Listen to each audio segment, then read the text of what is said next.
listening to Peak One Sports.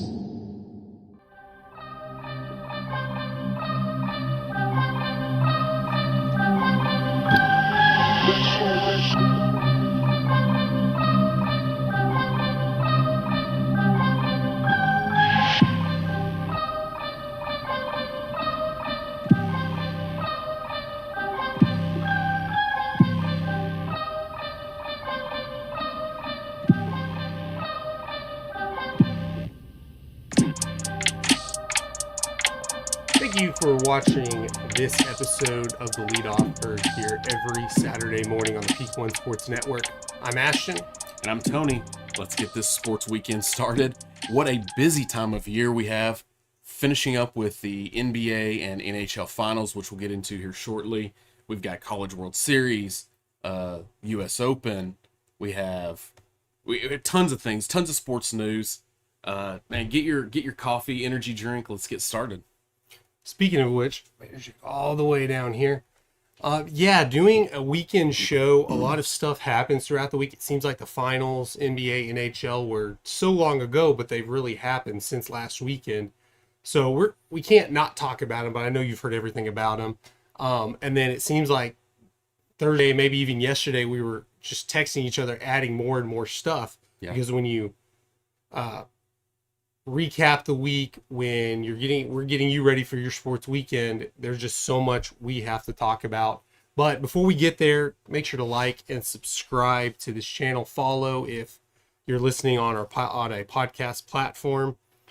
On our YouTube page, man, we're getting close to that 100 subscriber on 100 subscribers on the challenge. Big push this week. Yeah, big push. We might hit it this week. If we have a giveaway going on. I know the Bungalow Sports Show, which you can see the latest episode playing behind us. Go watch that after you're done watching the leadoff. They have a challenge they're going to do. They haven't officially said what they're going to do when we hit that 100 subscriber challenge. Somehow the shot callers are not off the table. No matter what Cole's wife says, they're still. I mean, Cole's still saying no, but he's still posting stuff. We're posting stuff. Yeah. We're not letting it die, but we know what we're going to do. We're going to give away some sort of package deal with. Well, we've decided now we're going to do one grand prize winner, and then we're going to keep sending things out to some random listeners. Mm-hmm. So be sure don't think that, man, there's just too many, when we get to 100 subscribers and it's comments and subscribes and likes and shares, we're going to take everything into consideration.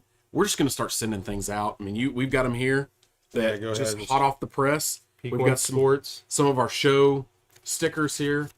All these things are going to be coming out. Some of these will be mixed in with the basket or package that will have, sponsor stuff, shirts, hats, Peak One stuff, including these. But make sure to get that, or just to get any prizes from us or anything, you have to comment. Subscribe to our page and comment on our videos. That's how we're going to pick the winner. The more you comment, maybe we just say, hey, we need to send that person something, because whether you're hating or not, but if we see you commenting enough, we want to recognize you as one of our listeners and viewers. Make sure you're commenting while we're going live. We today are actually debuting. We have our own intern that's helping us produce. So he's behind the scenes running all the show. He's actually going to be on there. He will comment back. If you leave a comment, he's going to comment back to you. So leave your comments live. We're going to be responding as we go. And also, be sure to check out our website, peakonesportsnetwork.com. There's all kinds of content on there, articles. You can see some of these videos and different shows as well. And also a podcast page where you can go on there, go on your phone, go to that podcast page and click on your respective podcast platform. And there we are. Getting into some of the news going on this week. Really, I believe it was breaking yesterday, the Ja Morant suspension. Suspended 25 games by the NBA for conduct detrimental to the league. The Grizzlies, of course, suspended Morant from activities back on May 14th after the social media video where he was brandishing a firearm. This is huge. As you know, in the NBA, it's 60 games minimum to be eligible for the MVP, the All NBA team, any major awards, it's going to be, you're going to have play 60 games, correct? Yeah, he's not. It's already been said he's not eligible for any of that right now, or he's not going to be, because like you say, you have to play the minimum games, and 25 game suspension puts him under that threshold. He, of course, it was suspended 8 games last season for a similar incident. There's a lot of people going back on social media back and forth saying, well, he technically didn't do anything illegal, which we're not going to get in the legalities of. Well, when he was in Colorado, he had a gun in a nightclub where you're not supposed to have any firearms in establishments where over 50% of the sales is alcohol. Yeah. How did he get that weapon to that place? He's not supposed to bring it on. There's a lot of things, but it doesn't matter. He was suspended for conduct detrimental to the league. The big problem here is he apologized originally for the first incident. Went and supposedly got help. Met with Adam Silver, went and got help, said it wasn't going to happen again. He was, sorry, and all the things that go into that. Same he thing. He knew what he was doing was wrong. It was against what he said he got help for, and he wasn't going to do again. And he continued to do it. He's a habitual offender at this point. I think the 25-game suspension is light. I know the Players Association has said that they felt like that was excessive. And that's what the NBA is trying to do, get with the Players Association. Yeah. To make sure what we do isn't stepping on any toes. We're not going to have, everyone's in agreement on this. Let's just get it over with and move on. I don't believe that this is enough. I think an indefinite suspension for the season would have been appropriate. And Memphis, he's suspended indefinitely. Like, there's not a return time for activities. Yeah. And then 25 games. I don't know if it works the same as in the NFL, depending on what you get suspended for. I don't know if after 25 games now he can return to team facilities, because at that point he's not. You're not necessarily ready to play. But maybe he can still practice with the team. I don't know. And then he just can't play. I would get more details on that. But if it's suspended from anything team activity for 25 games, after that 25, he's not. You wouldn't think he'd come back for game 26 without practicing with the team. Surely he'll stay in shape. Basketball is one of those things you can stay pretty well shape, pretty good shape on your own. Have your own entourage, people you're playing with. It's not looking great. For Ja Morant. Do we see a situation where the Grizzlies don't allow him back in the facility and maybe look to trade him? I don't. Has it been too detrimental to the team now? I don't think so. Because if you're basically saying we're trading him for the lowest possible, you're like, his value is low because we're looking to trade him. I mean, that may be in their head, like, hey, we need to work on something to move him out, if that's what they intend to do. And part of that's probably after the 25 games, let's bring him back, showcase him a little bit, then try to trade him, because clearly 25 games, it wouldn't be anywhere near the trade deadline. Yeah, I mean, because he signed a rookie max extension last year, 22, that runs through 2028. Let's assume they want to move on from him. With that thinking, you're not competing for a championship without him right now. So what does it hurt to bring him back and showcase him a little bit? He's not. If you had a team set to do that and you don't want him to affect that, then maybe. But if you're saying we're just going to trade him after the suspension is over, I assume you can't trade him during a suspension. I'm not sure. And maybe that is a situation they could look at if they move. We're not saying that they are, wanting to move on from him. If they are, that might be something you want to bring him back, show that he can go through the entire season without making another mistake, without going out and making a fool of himself. I mean, if that happens, he's done. That's it, and that might be what other teams could be scared of. I could see them putting their own list together, which I think they kind of did about when he went and got help and during the first suspension, but putting their own list saying, yes, you have a 25-game suspension, but you're not returning to team facilities until you've done A, B, C, D. And I don't really know, because it's not drugs or alcohol or something necessarily you go to rehab for. Maybe it's similar to the Dallas Cowboys and even the Rangers, when you have a guy specifically watching Des Bryant or Josh Hamilton is like, hey, we need to make sure he stays in check, whatever that is, maybe getting the right people around him. A handler Yeah, to follow maybe him they around. say, okay, we have this guy for you. You can return to team facilities once you've done all this. Maybe it's, I can't imagine why you can't just stop doing what you're doing, but I don't know. But maybe it's a situation where they just say, come on, man, just don't get on Instagram Live or whatever and do that. Although if he doesn't stop, something else is going to come up. But well, let's stay with the NBA to more positive news.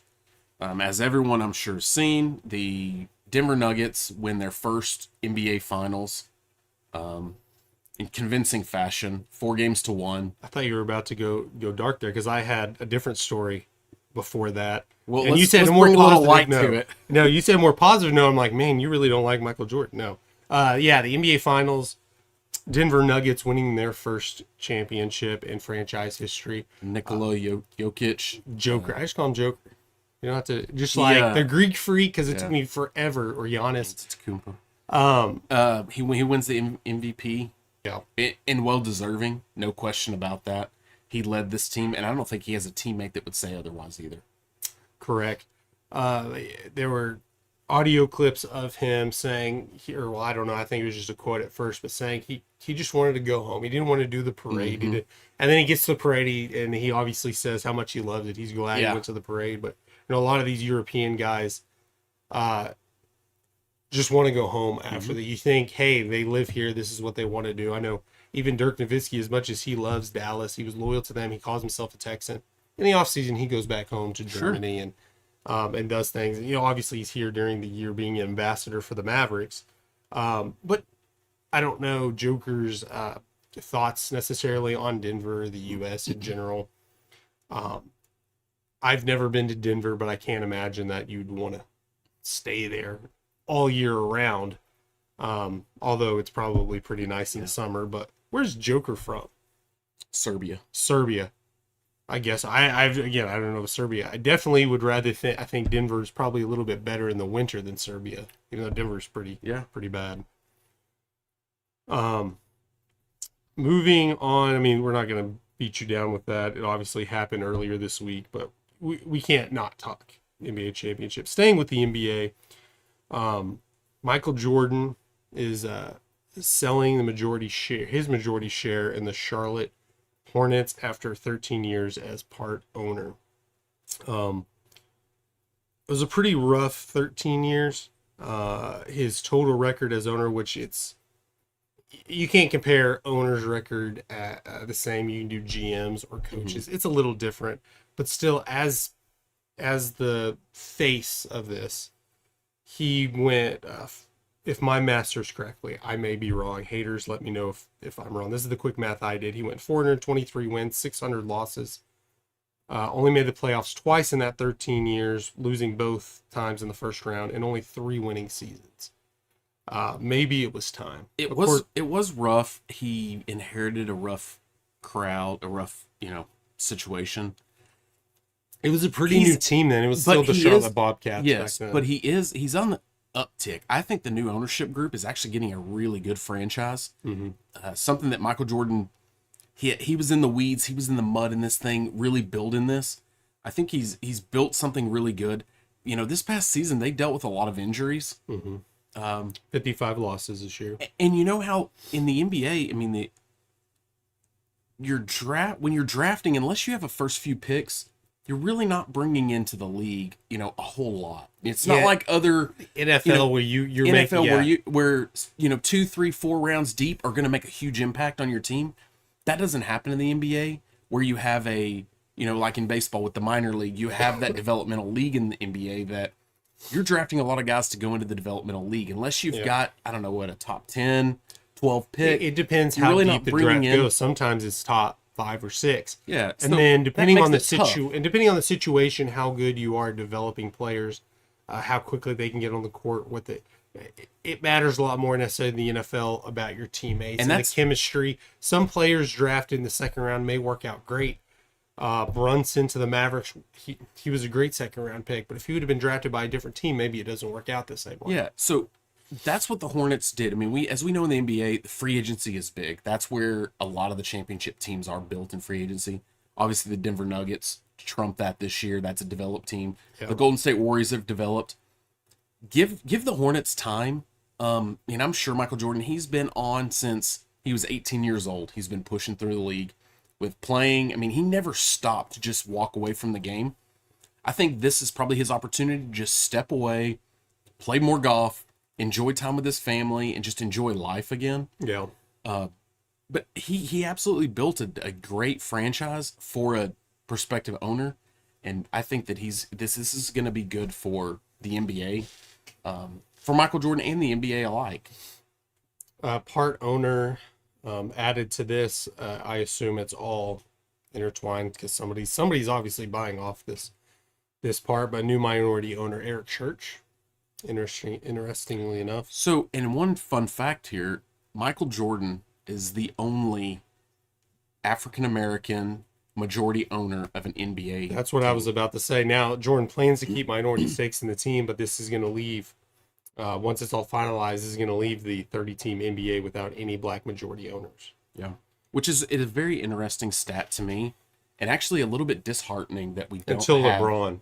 Of course, And that's probably great, and I the hope Vegas so. expansion team. That's a little disheartening, though, to me, that we don't have more minority owners, minority ethnicity, majority owners in sports. Yeah, of course. I mean, with you have to be a real superstar to make the amount of money because it's a ridiculous amount. Let's to have take to own a team. superstars out. Just African American or any other minority group business owner. I mean, business. Why are they not investing into franchises? Sports leagues in general, the majority of the players would be African American, especially in the NBA. I think something like 80% are African American. So you think, not that they're not investing or whatever, they just may not happen, to be going for ownership groups. Maybe they are. I don't know the statistics on the bidding, but Dwayne Wade's part ownership, minority ownership in the Utah Jazz, and they're moving that direction. But yeah, it's interesting. And we're not going to get into politics and everything of it, but it is an interesting stat.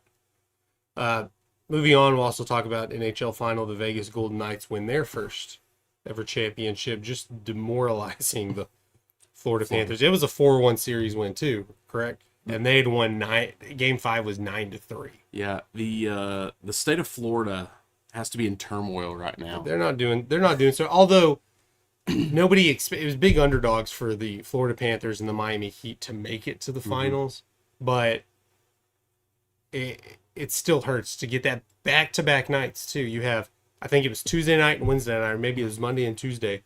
You have two franchises winning a championship for the first time, but you also have that. It's been a rough week for Miami sports. We'll just put it for that. Let's just talk a little bit of baseball, MLB. I know we were talking a little bit about the Oakland A's. Obviously, big story. Of course, if you watched Sports Biz last night with Tony, you'd have been a little more up to date on it. But the A's are planning on moving to Vegas. Stadium ideas are in place. And now they have official approval from the state of Nevada. Yeah, that they will. I think it's going to be in a bond workup, but they're going to loan $380 or $385 million is going to be loaned to the club, which should be the last piece that they were missing to make this. They have all the other investors involved. Everything else is worked out. I think now all they're waiting on is official approval from the MLB. Yeah. Oakland, I'm sure, is gonna throw up a fight, but as you saw with the Raiders leaving, and I guess technically the Warriors leaving, although they just went to San Francisco, which is the same metropolitan area. I don't know that Oakland's going to be able to retain the A's if they really want to that bad. There's still a lot of stuff to do. Again, MLB has to approve. The owners have to vote on it. Like I said, we talked about it last time on the Sports Biz, so go check that out here on Peak One Sports. But you get all the details. Interesting enough, the timing they have, A's have I don't know how many games it lasted. It may have just been one game, but they did kind of sort of a protest where they wanted to the fans wanted to make sure that everyone knew that they weren't the problem, because obviously attendance has been atrocious, laughable. You couldn't write a script saying that that this MLB team's getting a couple of thousand people a night, and you're like, that's just not realistic. Yeah. But for the A's, it has been. So they held a protest this week to try to sell out the stadium, and I don't believe they did, but they had a lot. Like, it was weird watching that stadium full, just about full of fans. I haven't seen it in a while. Yeah, and they're all wearing shirts that say "sell." Yeah. And then chanting just atrocious things about their the owner, John Fisher. John Fisher. But right in the middle of all this, they were in a 7-game win streak, which is kind of odd. Of course, they've lost the last 3, but they're 7-10 in their last 7-3 in their last 10 after that 7-game win streak. As much as we talk bad about the A's because it's fun, it's easy, terrible ownership group, didn't want to spend money, terrible stadium. They technically aren't the worst team in baseball. The Royals have a worse record and have this past week have statistically a worse record than them at 18-51. The A's have lost a couple more games, but they've also won a couple more games. So the Royals aren't getting near as much. The Royals have a long losing streak right now too, as well, right? They've lost 10 straight. 10 straight. As of last night, they've lost 10 straight. Well, moving on from bad teams, let's talk about some really good teams. The College World Series. Yeah, I've got a few things here that yesterday was the opening round of the College World Series in Omaha. First, we saw Oral Roberts face off against TCU. Who are the teams in it? We have Oral Roberts, TCU, Florida, Virginia, Wake Forest, Stanford, LSU, and Tennessee. Okay. So, Oral Roberts has been on an amazing run this year, right? They've been a fun team to watch. They're that Cinderella kind of team. You see them, their first base coach giving out sour gummy worms to players when they get on base. Yeah. If they get a double, he comes over to get their gear and gives them 2, for a double. I assume maybe the third base coach has some and they give them 3 for a triple. I don't know. But they've been a really fun team to watch. So yesterday, going into their first round game with TCU, going into the bottom of the ninth, their home team with last at bat, they're down 5-2. You think, man, you're 3 outs. TCU's 3 outs away with a 3-run lead. This ball game's over. We're going on to game 2. This is best of 3. Yeah. So in the bottom of the ninth, Oral Roberts comes back, fights and claws their way to win the game 6-5. Amazing. You think, man, that's great, especially for that team.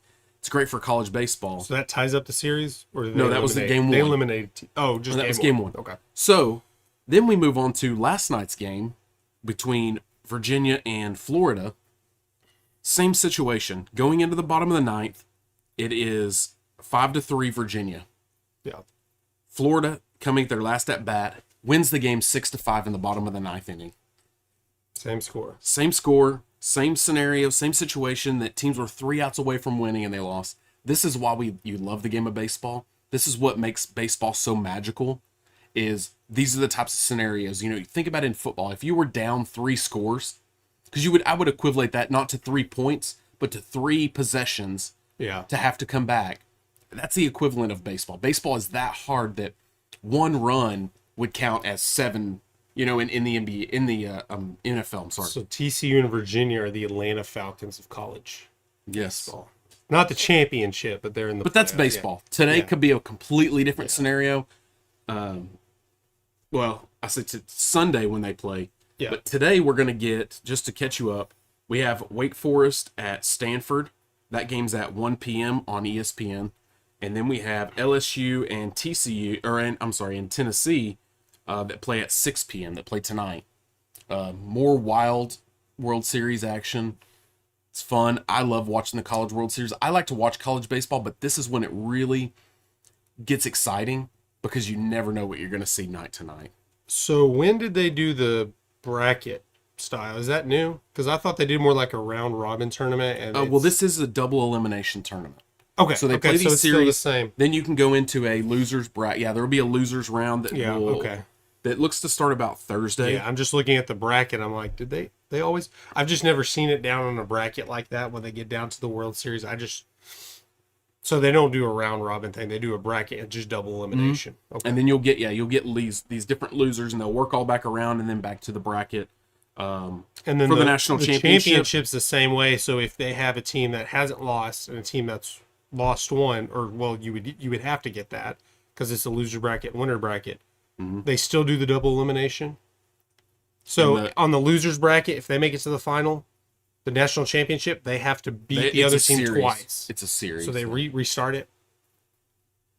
But yes, it's a best of two. Sorry. Yeah. Okay. Yeah, yes. Now I know what you're saying. I was trying to compute everything. Yes, it's a best of 3 series there. That will start, the national championship will start next Saturday. We should ask the baseball expert. I don't know why I'm asking you. I'm going to ask him over here. June 24th, and that would be a three game. They'd be Saturday, Sunday, Monday for the national championship, assuming you needed Monday's game. So we'll keep you up to date on that throughout the week. Make sure you follow us on all our social media: Facebook, Twitter, Instagram. We can even do some updates on YouTube if we need to. Yeah, don't listen to Cole Rambo, the host of the Bungalow Sports Show. He says we hate talking baseball. We're talking baseball. And just wait, because that's all that's going on now. Major professional sports is baseball. And I guess UFC as well. And then we'll have Cole Rambo also hosts. We'll have Little League World Series coming up too. Man, I'm not going to get that. We'll talk about then. Moving on, before we move past this, the U.S. Open's obviously happening this weekend. Just finished up the second round yesterday with the cuts. Ricky Fowler leads the pack 10 under. In round 1, he shot a record-breaking 62. And then was tied. Did you ever get that name? I don't even remember who it was. I don't know how to say it. Yes. Xander Schauffele? It's Schauffele. That's how you say it, huh? I think so. Yeah, so Ricky Fowler breaks the course record, then all of a sudden, is it a U.S. Open record or just the course record at the Los Angeles Country Club? Either way, he breaks the record, and then it gets tied later that day there in the first round. Ricky Fowler's kind of come back out of nowhere. Like, he was there as a top golfer for so long, and then you just hadn't heard from him in a while. Yeah. He was always kind of fun and crazy because he'd wear, like, bright orange pants, and as I guess he is a millennial. Which should you see? He's just kind of one of the some newer of the things younger golfers. That it's the Los Angeles Country Club. That's what. It's in Los Angeles, I believe. It's called the Los Angeles Country Club. Club is there in Los Angeles. Yeah. The rules that they have.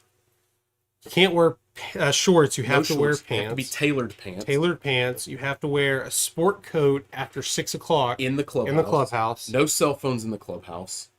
You can only That's make not that calls. crazy. I know, like at Augusta, you can't. You can only make calls in your parked car, or in a phone booth inside the locker room. Los Angeles Country Club thinks they're Augusta now. These weird rules. No graphic T-shirts with any ads on them. Yeah. What else was it? There was a few other things. I was blown away that it's still that strict. I mean, that's absolutely not live golf. If you want to, they would not allow live golf. If you want to go back in time on outdated rules, go to some of these country clubs. Yeah. I know some of them, they may be different now. I mean, it may still be that way, but I know like women weren't allowed to be members at some of these country clubs. Maybe they still aren't at some, but if you're going to go that strict, you have to change your name. You can't be the Los Angeles Country Club. You have to be like Augusta National or whatever. You have to have names like that to pretend you're pristine and you're uppity and you know, Los Angeles Country Club, that just sounds like your normal city, your public country club. Yeah, that is what it is, the Los Angeles Country Club. Like I said, Ricky Fowler leads the pack. Rory McIlroy tied for third at 8 under. He's one that always kind of finishes. He has not most all time, but most recently, he's always finishing top 10 in majors, but just not winning a lot. Notables, you have Dustin Johnson tied for 6 under. The cut was 2 and up, you make the cut, or 2 over you and better, you make the cut. I guess that's how you say it. I don't think you say 3 over and worse, you miss the cut. So make the cut, you need 2 plus in this one. So notables miss the cut. Phil Mickelson and Jordan Spieth both miss it just by a shot. at 3 over. Yeah. Of course, that's not set. Where if you make it to 2+, it's the top. How many ever golfers? Yeah. That's that was just where the it line ended up being. But yeah, they just. Hey, another fun fact about the Los Angeles Country Club: 126 years old. And you can't get Established in 1897, and I think they keep the rules from 1897. They probably do. I don't even think Los Angeles was. Yeah, I guess they probably were back then. I'm not going to say that. But golf, clearly one of the oldest civilized sports you're going to get. And that's kind of tradition, is making sure. I've never worn pants playing golf. I always have short. I don't wear jeans cooler either, but I have. I always have like your dressier. They're golf shorts. They're made for golf. And I've worn this shirt playing golf. That's part of why I like golf, is you kind of wear specific clothes. There's a sort of dress code. I mean, I've never played anywhere where here's another. You had to wear that. I found on their website, hats, caps, and visors never allowed inside the clubhouse. That's understandable. Or on adjacent patios, except that hats, caps, and visors may be worn with the bill facing forward in the case of caps and visors, only on uncovered patios. I've never really looked into the rules at the places I play. And don't get me wrong, I don't play at any uppity places like this, but golf usually has these weird rules, and and I think most of the rules where I go, it's like you don't share clubs. Some of them, they say you're not supposed to pass people unless you talk to them, and they say, yeah, go ahead. Some of them have even said no jeans and you have to wear a collared shirt, which I've seen people wear jeans with a t-shirt playing golf. They don't really enforce it. But I bet you'd be surprised if you just look at random golf courses, metropolitan golf courses, city golf courses. I bet you there's a lot of weird rules that they've just never updated because it's not important that they'll make these rules. For women, skirts must be no shorter than 4 inches above the knee. I mean, this is like back to high school dress codes. So does the LPGA play there? Because I don't know, but I'm thinking just members going there. This is just general rules if you're going to go play. So Tiger Woods goes in there, and he walks in the clubhouse wearing his hat. Does somebody say something to him? I think so, yeah. You think somebody's going to tell Tiger Woods? They care. And what does Tiger Woods do? I wouldn't imagine he would take his hat off. I imagine he'd look up and down. He'd have his entourage go push them aside and say, children 7 and above must be in the same attire as adults. So they follow the same rules for children playing the course. Surely the PGA doesn't allow them. Also, no clogs or flip-flops to be worn around the course. Oh, or in the clubhouse. They had to put that in there. Mm-hmm. Like you're telling me we have to make a rule about the hats, but there was even a rule I saw: no changing your shoes in the parking lot at your car. Well, that's what in your car. Well, that's what people do. You don't wear your golf shoes. No, they want you to carry it into the course, change in the course, and then change before you go back to your vehicle. That's a little more. I still don't understand the flip flops. Like, who goes to if those are the rules, that's how uppity this place is. Who goes there wearing flip flops? Oh, and there's also no cash and no tipping. Yeah, I saw that. That the only cash there that is exchanged there is for paying caddies. Which, that's kind of everywhere. I guess it's not necessarily a rule, but most people don't use cash anyways. So no wagering, no cash transactions wagering on the course? Is that? I wonder if that's a no-no. If you're into gambling, I would suggest not going to Los Angeles Country Club, but do go to betalytics.com. The Betalytics dashboard allows you to quickly identify the top graded best bets and hottest trends. Betalytics uses AI machines to learn algorithms and create accurate game simulations, player prop projections, betting line evaluations, and best bet recommendations. Use promo code PEAK1 for 25% off when you sign up today. It's spelled PEAKONE, PEAK1, all spelled out. Go to betalytics.com to start betting smarter. Today on the thread, we are inside the top 10. We're in our top 9 now. Really exciting. About three weeks left to get through this series. This week, the thread is brought to you by Apogee Grafix. Bring your vision to new heights with Apogee Grafix. Visit apogeegrafix.com to get your next design project started now. Top 9. 7 through 9. What do we have for number 9? Hey, look at that. Baby blues for both of us. Yeah. Trying to remember. Yeah, I'm always the top one. So, when I think Montreal Expos, which they haven't been around for a while, that's the first uniform that comes to mind. Is maybe not particularly the hat and everything, but it's obviously baby blue. That's one of those teams that's just one of their uniforms. Yeah. It's not necessarily an alternate, which it may have been considered an alternate, but that's what I think Montreal. I'm trying to picture in my head outside of white, and I'm sure they've worn all these. And again, I'm 33, so in 2004, when I'm in high school and they moved to Washington, I understand I haven't watched the most Montreal Expos baseball. Yeah. But I can't even picture the Expos wearing red or blue, or red, your normal blue. I can only think of white jerseys and powder blue jerseys. Yeah. And again, I love the powder blue look. Yeah, obviously you can see I do as well with St. Louis. I think these are, again, one of those teams that's the traditional look for them.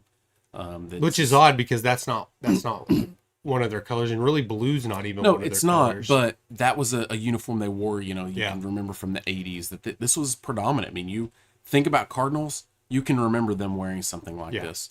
But before we move on, a fun fact about the Expos, they drafted Tom Brady as a catcher. He was the last active player in professional sports drafted by the Montreal Expos? Yeah. So that was pretty fun. Could you imagine Tom Brady if he forewent his NFL career and played baseball? Another fact, which it's technically changed since obviously Matthew Stafford won a Super Bowl. But before that had happened, a little knock on the Lions. Or a little knock on the Tigers. So the Lions obviously have it drafted, but I'm saying with Detroit, the Tigers drafted Patrick Mahomes. Yeah. So until now it's tied. Both the Lions and Tigers have the same amount of drafted quarterbacks that have won a Super Bowl. But before Matthew Stafford won, the Tigers had drafted more Super Bowl winning quarterbacks than the Lions have. That's sad. That is sad. Sorry, Detroit. That's just fun fact. Number 8. I picked the Indians here. These are really cool. You know what's fun to look at this is that's a Major League. And yeah, the movie Major League. That's what I think. And you get Kenny Lofton there.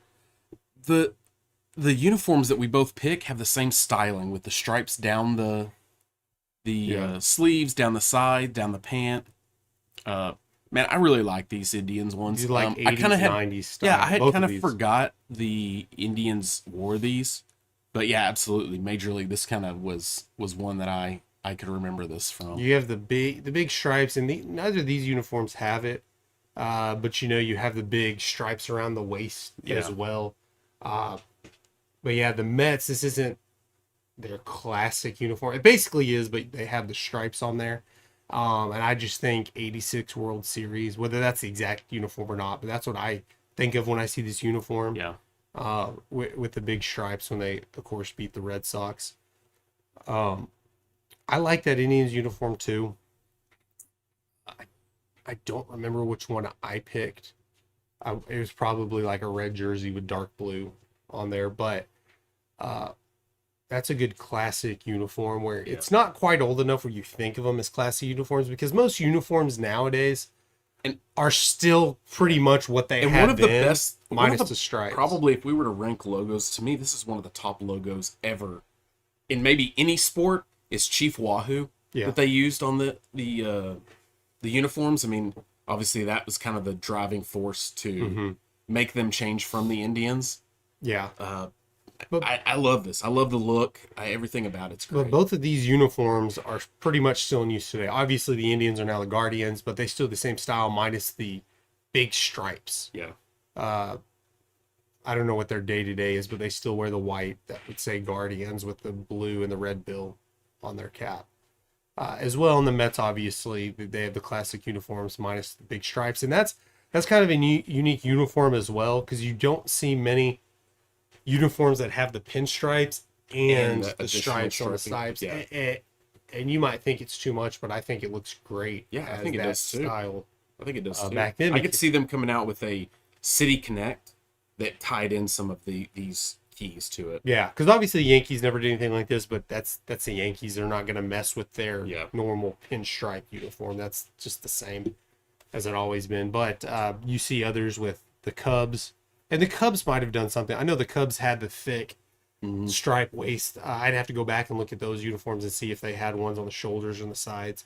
But the Cubs, the Rockies, you don't see a lot of that with those pinstripe uniforms. Speaking of pinstripes, number 7, I did choose a pinstripe, and this, to me, is the best Arizona look that they've had. The original. The original. Well, not with the sleeveless, but the color scheme. They did. Is the original. Yes, yeah, they did have sleeveless, yeah. And this is the one I like. I like the gray pinstripe sleeveless like this setup. I like this better than I did any other set they used. Yeah. As we've seen a lot of these classic looks coming back, I just, man, everything about this. I wish that Arizona would go back to this purple. They had purple, kind of a teal color. Yeah. I wish they would go back to these colors. Yeah. Now they're the red, and of course I had the more modern Arizona look. They're gray uniforms now, which are, I don't know what the color's called, but it's the darker gray. Yeah. Not a whole lot of uniforms that I can only think of one, which again would be the Colorado Rockies that have their grays as pinstripes. I'm sure there's more. Maybe the Rays at one point might have had pinstripes with gray. I can think of, but obviously the Yankees don't do it. The Cubs don't do it. The Mets don't do it. Mm-hmm. But you know me, I'm a sucker for the sleeveless jersey, especially when you're not trying to do too much with it. A lot of times, like I like the Ranger sleeveless jersey, that was mine, but it wasn't just their normal uniforms with the sleeves cut off. They changed. They had the big T on the side, and that was mine with the Rays as well. And then the Blue Jays, they had the same thing. They had the same uniforms, and then they just cut off the sleeves that they wore. And I believe Arizona did some of the. I know they wore sleeveless, and I think they pretty much made it popular because that was their uniforms. Everybody who's done it since, it was kind of like an alternate. They sometimes wear it, but for the first few years, that's what Arizona wore. And those are sleeveless, right? It's not black sleeves. They're true sleeveless. Yeah, it's a vest set. Yeah, and then obviously you see them wearing that when they win the World Series in 2001. Randy Johnson was their pitcher. Even though it's just a short history, that's the epitome of starting off strong. Yeah. And then kind of just being a normal franchise for a while. And that's why it's not only they started with these uniforms, but they were successful with these uniforms. Yeah, absolutely. They won the World Series with these uniforms, and I couldn't tell you how long they've had these. They probably didn't have them for very long. Of course, they've only been a franchise for like nearly 30 years now. I think 97. But these are the uniforms we think of because this is what they wore. And I want to say they were on a cover of one of the MLB baseball games we owned. Yeah. So it might be. I'm just skipping right over mine. I haven't even talked about mine. There's the waist stripes we were talking about. This it reminds me of our like little league coaches, the shorts they would wear with these type of waistbands, huh? Yeah. This is obviously a classic Reds uniform. Obviously not anywhere near the original because the Reds pretty much the oldest professional franchise around starting in the 1880s, I believe. But obviously you got Pete Rose there. This is it's hard to say this is the heyday of the Reds. No, they win a World Series or two there. Yeah. In the 60s and going on in the 70s. I mean, this screams like you see there in the picture in the back, Pete Rose. Yeah. And if you say Pete Rose, in my head, I envision this uniform. Yeah. And I grew up being a huge Reds fan. Yeah. Like we've talked about several times on the show. I mean, this is a great look. Even with those waistbands, they didn't wear belts with them. They were just that elastic waistband. I really like the look. I like these pullover jerseys with the slight V-neck in them. A lot of teams use these in this era. I'm a huge fan of these. And then they have the numbers on the chest. I know we talked about early on, one of the first episodes of the thread was the controversy with the Reds changing up their uniforms. But as I said, is like, yeah, there's controversy. People aren't going to like it, but in long term, it's not gonna. It's gonna be a non-issue because they obviously have numbers up here, which they stopped for a while. Yeah. Like, do their current number, like they move the numbers, right? Or do their current whites have numbers? I don't know if their current whites actually. Because I don't think they have it numbers. because they moved the reds to the They've gone back and forth. right side. It was Well, they kept it on there on the logo. They moved it to Yeah. the right side that's what I'm talking. They moved the logo for their logo because they had to move the patches around for the sponsorships.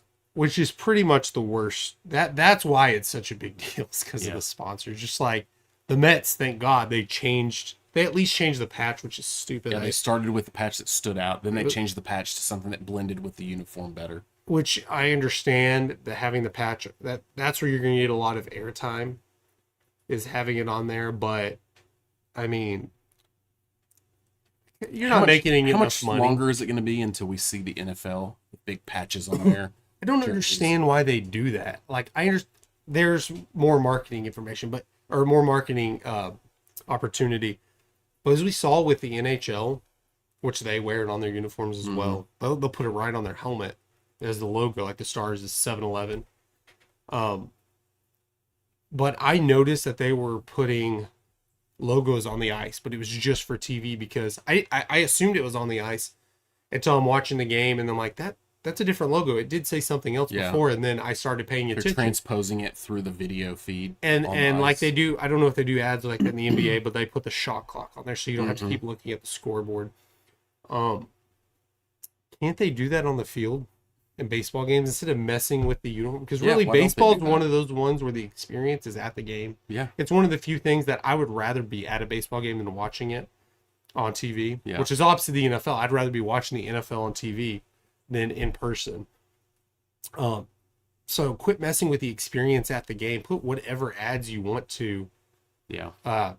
show it on the field. Like, just do it like when there's a pop fly that's showing the outfield, throw an ad out there. Who cares? Yeah. Like, somebody's really going to complain about watching on the game. I'm complaining about you messing. I like the Mets uniform. It's one of my favorite uniforms. Just their generic, obviously you saw, but with my pick, but just the pinstripe look.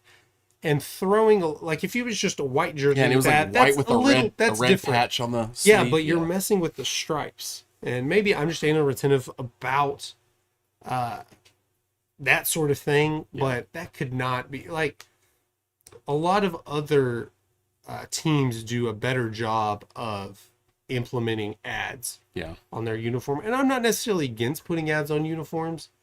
In the NBA, it was kind of weird. In the NHL, it's kind of weird, but you get used to it. You don't even think about it a lot of times. Assuming, like, just you're a professional team, you can find an advertiser that has the same color scheme as you. Don't be an idiot. You don't need the Mets. You do not need a sponsor that's primarily red. And I know they changed the color scheme up, but if the Yankees do this, which they don't need to do it, they make all kinds of money. I guarantee they get a sponsor that's a boring logo that's black and white, maybe dark blue. Yeah. I think that might be the only team that we see that will never put on there. I don't think that the New York Yankee fans would allow that because that is just there's too much history there and too much history in that uniform. I don't see them ever changing the uniform, and I don't see them ever touching the uniform with ads. Yeah. I mean, are they still the only major league team without a nameplate on the back? That I can think. Maybe the Cubs. Landon's telling right? me yes, that's Do true. the Cubs not have names on there? I can't think if they do. But it's the same thing. Yankees. It's Yankee Stadium. Yeah. The only one without City Connects too. Yeah, I don't think the Yankees have City Connects either. And they'll wear occasionally, probably more in spring training, but they'll wear a black jersey with gray pants sometimes. I don't think they ever do. I think home is always a white pinstripe, and on the road always and then gray. always gray, and then they'll occasionally throw in the black jersey because I mean that's been around a while as well. Which I like that. I like that you're not selling out to just do that. Like, I'd like to say the Cowboys would be the same, but once we start, knowing Jerry Jones, he might put an ads on the Cowboys uniform. I would think he wouldn't, but you never know. They changed Cowboy Stadium to AT&T Stadium. Yeah. And the Yankees could Money talks. The Yankees could probably sell naming rights to their stadium. It would be the most I just don't think ever they for would. naming rights. I don't think they would. I think they keep Yankee Stadium.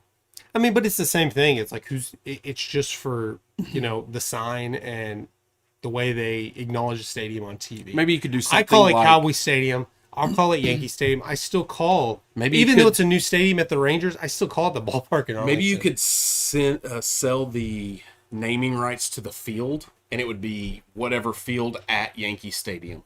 Yeah, That would something like just like, I mean, Duke has Coach K Court, but it's still Cameron Indoor. At Cameron Indoor. At yeah. Cameron Indoor. Is it Field House or just Cameron Arena. Indoor? It's arena. Yeah. But Duke could obviously be one of the ones that could sell that. Yeah. But you have the Lakers. The Lakers have because that's who you do, Yankees, Cowboys. What is Lakers. it now? It's crypto. It's crypto, yeah. But they were the I always Staples think it Center. as the Staples Center. That I can't. Yeah, before it was the Forum, but that was kind of before it was popular to sell naming rights. Yeah. But do they have ads on their uniforms? Yes. They do? Every NBA team does. But that's an NBA thing. I That's think not their Wish a team. or yeah. And that's like Yeah. we can go think- on a I think because on like the- Smoothie King Arena is Yeah. that the not the Hornets, the Pelicans, New Orleans, or maybe Cleveland. Yeah. I don't know. There's Amway Arena. Yeah. But there's all these cheap company like I wouldn't call it Credit something whatever. Like AT&T is okay. Ford, these big names. Yeah. Like if the Cowboys sold out and they were what were the Saints going to be? Like they were Mercedes and now they're Probably something. it's a gambling. No, it's a game. It's what's the Caesars? Yeah. Caesars now, and I know there was a bid when they said they're going to change it. It was like some adult website, and it was more for. I see that more maybe in like Vegas, one of the Vegas arenas. They put a bid in for an outrageous amount of money, and you knew they're not going to accept it. They did it so now, hey, we're in it's free advertising. This one put the bid in, but can you imagine if they said screw it? Yeah, you're it. Give me $50 million or whatever. Yeah. The naming rights would be, but New Orleans might work for that. You don't think so? Yeah. If Vegas is Sin City, New Orleans is Lounge. Yeah, I want to say it was something like that. Well, not lounge, but Superdome. You had to, but New Orleans is the Superdome. They keep it at the Mercedes Superdome, Caesar's Palace Superdome, or just the Caesar Superdome. I don't know that, but man, sports is getting too commercialized. Yeah, Just it's all about the stick money. It is all about the money. And speaking of money, we have to get off on here. We're going over our time, or we will very shortly. Thanks for listening to this episode of the Leadoff. Be sure to hear us. See us here on YouTube live every Saturday morning. Also, you can catch us on any podcast platform. You can you listen to. We're on all of them. Be sure to like and subscribe. Again, thanks for listening. I'm Ashton. And I'm Tony. See you next time.